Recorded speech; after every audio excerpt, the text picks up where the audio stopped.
Thank you so much for the invitation, first of all. It's a real pleasure to be here. And I'm just acclimatizing to my reading glasses, so while I can see what's in front of me, I actually can't see you at all. So hi.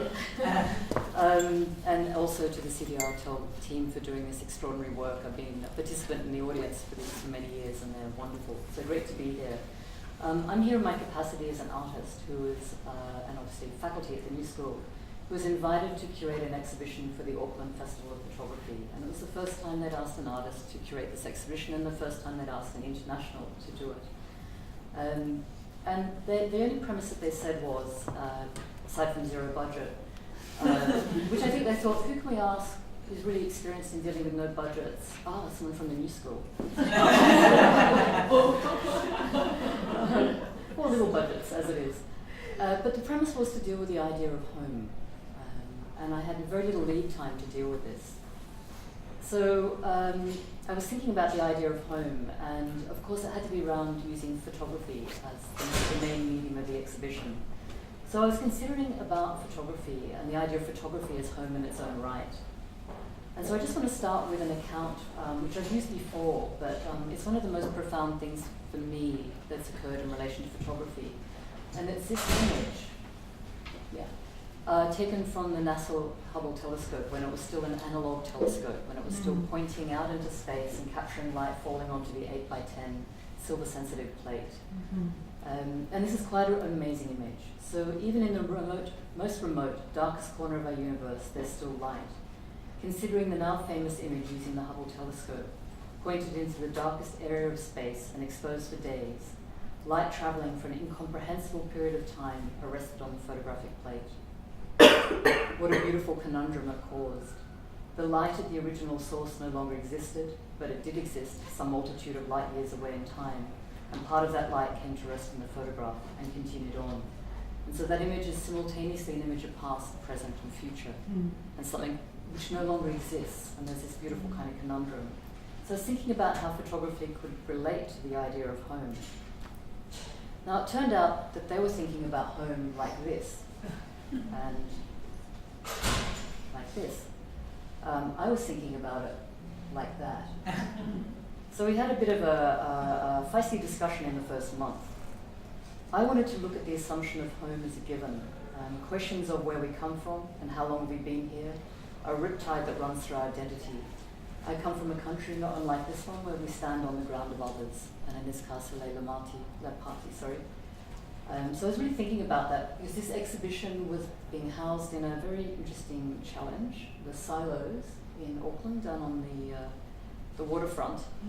And these are the old wheat silos, so these are a colonial structure that sits on the land of the Maori. And so then they're asking me to curate an exhibition about home, which dealt with home as a suburban idea, which of course, being a child of the New School, I had to disrupt. So first of all, and then they went with it, which was really great. First of all, the artists had to come from the Asia Pacific region, and they had to be dealing with photography. And they also had to be willing to work with this rather interesting intersection of concave spaces. And I'll just give you a quick walkthrough of the space without any work in it. It's strikingly beautiful. And I was compelled by it as its own sculptural object. And how do I deal with this space with images that normally sit flat on a wall?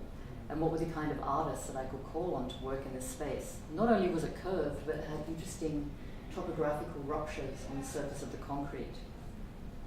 And, interestingly enough, it filled with water when it rained, which is frequently in Auckland. So I was really struck by the beauty, and also the potential of working outside the white cube.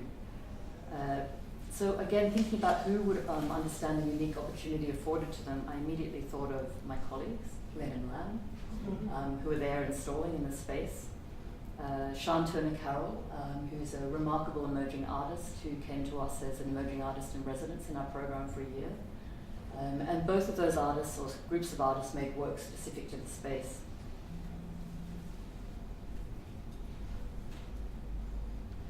It also afforded the opportunity of 6 individual solo shows, but each show would intersect with the other. So in fact, it became a conversation or a sentence between one work and the other.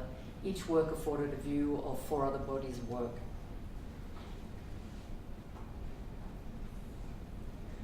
I'm going to talk a little bit about some of the key artists in just a moment, but just walking you through the exhibition.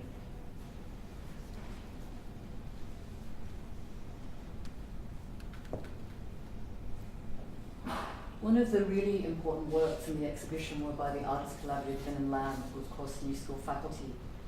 And I was really thinking about, with this work, the importance of impermanence of home and of the status of refugees. At the time this exhibition went live in 2016, the refugee situation was at its zenith and has continued to be that way. And as a kind of backstory to that, I had just also simultaneously seen an exhibition that was held in London and then in Canberra called Encounters, revealing stories of Aboriginal and Torres Strait Islander objects from the British Museum at the National Museum of Australia. And in that exhibition, there was this extraordinary work, accidental work, and it was the red shield carved from eucalyptus, which is a red wood, which was a shield used by an Aboriginal man at the time when Captain Cook landed in Sydney Harbour. And so they had the shield and the spears belonging to this man. Now, the shield had a bullet hole through it, and because the bullet actually was travelling at a slow enough speed at that time to actually burn the wood, it's had the presence of the burnt photographic imprint, if you like, of the wood, of the bullet passing through the wood. And behind it, they had an enormous video of the water coming forever through the heads of Sydney Harbour. So this enormous kind of body of blue water, iridescent blue water, coming through this bullet hole in this red shield. Now the story, which I didn't know, was that the shield was taken from the man and the spears were taken from the man. The shield was given to the British Museum and the spears went to the Cambridge Museum. And the first time they'd been reunited, 200 years on, was in this exhibition. So to me, that bullet ricochets out across history and still continues to travel, and that became a founding idea of this exhibition, our responsibility and what is home and our right to inhabit, or not in that case. So, coming back to Linen Lamb. So originally they had proposed a really lovely idea, which was to drop a 100-foot scroll containing images and text from stories from around the globe to reflect on the multiple ways in which communities imagine where they come from and what implications this might have upon where they are going. And so above the silo are these old wooden structures which were used, whatever they did with some wheat silos. So we did our best to convince the fire department to maybe do a training exercise in there, to upsail down and install it, and Alana is recalling this.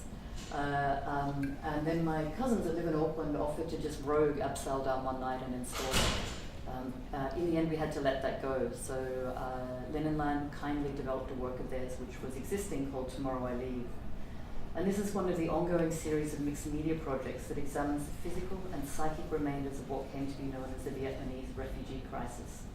The project considers the metamorphosis of these sites of trauma and the entangled discourses of leisure, heritage and survival, and memorialization that circulate around the currently union tours to these former refugee camps. They raise questions about involuntary migration. Their work is based on personal experience and has a long history of engaging with the complexities of the refugees' homeless predicament. Their work made for the festival brings us into contact with the stateless person's predicament when no longer viewed as a political refugee by international bodies experiencing humanitarian fatigue. And I quote them here: "We think of homing instincts of what drives birds or fish to their origins. A weapon may also be fitted with an electronic homing device that will guide it to its target. Home is therefore at least dual in its meaning," and that was part of their statement. And this is part of the refugee camp in Malaysia, which is now a tourist site, rather frighteningly. I was struck, I saw this work quite a while ago before the exhibition, and I was struck by the ruin and the importance of the ruin. So here's their work installed into the space. And we were able to do some video work using an enormous screen that was built for the purpose of the exhibition. And on this screen was text of letters exchanged between Lantau and her sister in 2 different camps. And it was enormously powerful and had resonance for people living in New Zealand, many of them being refugees themselves over a couple of centuries, and many of them being not official refugees, but refugees as a result of climate change, which is not yet acknowledged as refugee status, so islands disappearing in the Pacific.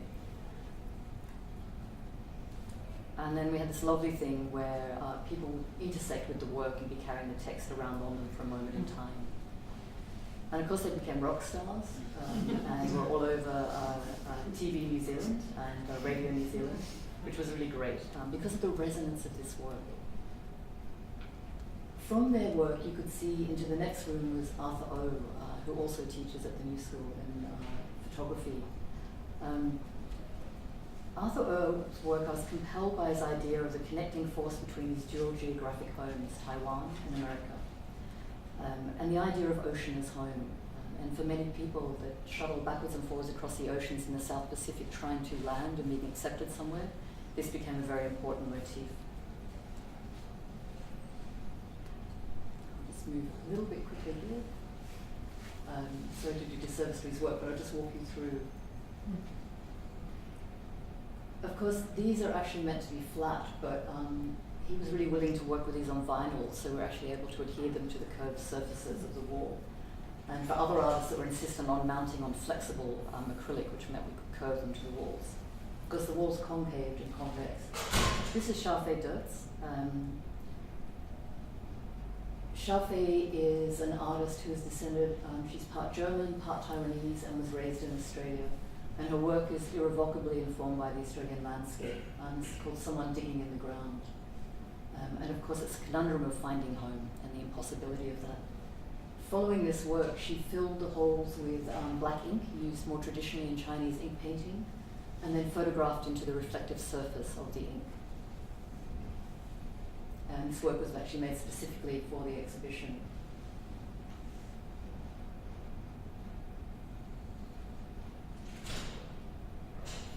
This was the release of the remains of a relative and returning them to the land, to their own land.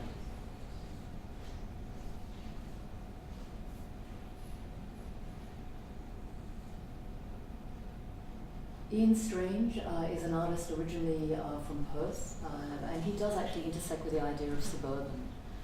And in these works, he actually set fire to suburban homes. Interestingly, he made this work about his hometown, but in Detroit. He did a residency there, and he was very struck by the amount of homes which were being foreclosed on by banks. And rather than handing the homes and the possessions back to the people, the homes were simply collapsed or imploded. So all of their personal belongings became collapsed into the ground. So he was able to, with the permission of the people who owned the homes, who were able to get their things out, burn the homes to the ground as a memorial. This is him on site. The fire department, and these are the works installed.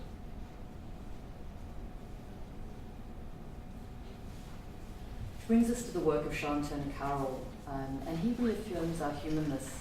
Cubby Cave uses the photograph's quiet intake of light to evoke a liminal connection between the inward eye and the outward horizon of shelter and sky. He makes cubby-like structures in the landscape, photographing them in the quiet of night. Sean is a descendant of Burmese and white Australian parents and raised in Papua New Guinea, and they were hippies, and they literally lived in cardboard boxes for the bulk of his life, by choice. Interestingly refracted against the work of Lin and Lam, where the choice was not theirs to have in the refugee camps.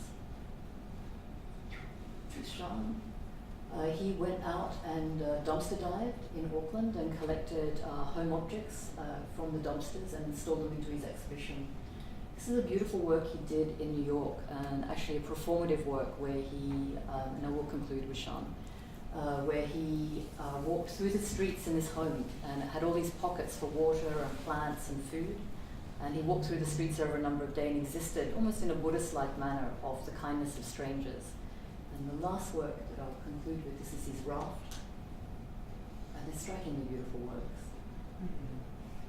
Which he did in New York and I showed in the exhibition, is in an act of homesickness, he decided to implant the sun into New York, and he carried this enormous refractive mirror through the streets of New York, from one side of Manhattan to the other side across a day.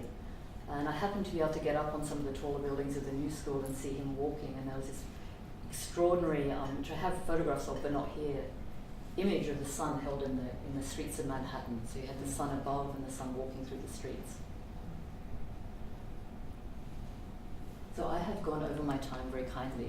So I'm just going to conclude there. If you have other questions, you're very welcome to come and find me. Thank you.